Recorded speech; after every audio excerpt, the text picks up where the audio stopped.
और हजरत ईसा अलैहिस्सलाम का गुजर एक बस्ती से हुआ।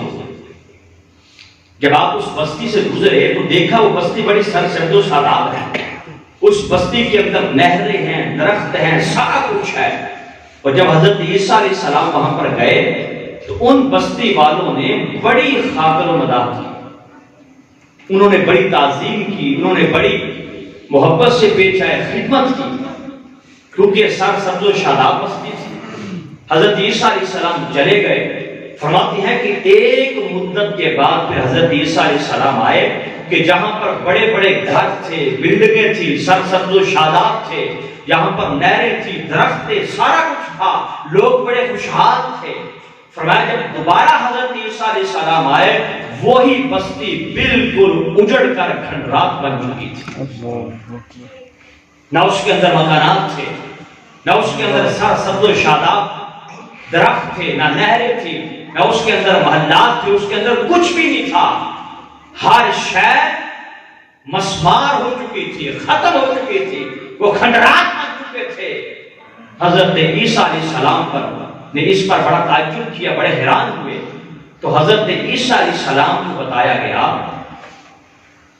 कि यहां से, इस बस्ती से एक ऐसा शख्स गुजर रहा था जो बेनमाजी था। अल्लाह क्या था? बेनमाजी। फरमाया कि ऐसा शख्स गुजरा जो बेनमाजी था, तो इस बस्ती के चश्मे से उसने अपना मुंह धोया था।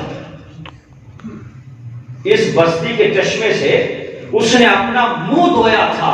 फरमाया उस बेनमाजी के मुंह धोने की वजह से ये सारे का सारा चश्मा सूख गया, दरख्त भी सूख गए, वहां पे जो घास थी, सरसब्ज़ शादाब था, वो सारा सूख गया। जब हर शय सूख गई, कहत पड़ गया, हर शय बयाबान हो गई, खंडरात हो गए।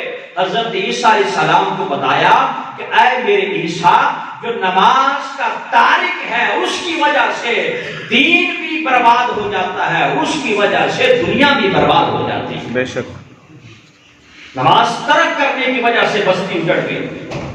क्या कि उन लोगों ने नहीं सिर्फ बेनमाजी वहां से गुजरा था और उनके चश्मे से अपना मुंह धोया।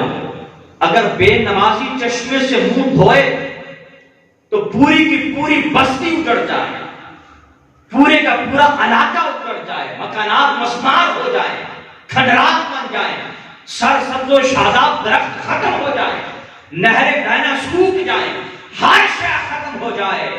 तो जब बेनमाजी मुंह धोने में इतना अजाब है, तो जिस मोहल्ले के अंदर कसरत के साथ बेनमाजी हो, बताएं उसमें बरकत कहां से आएगी?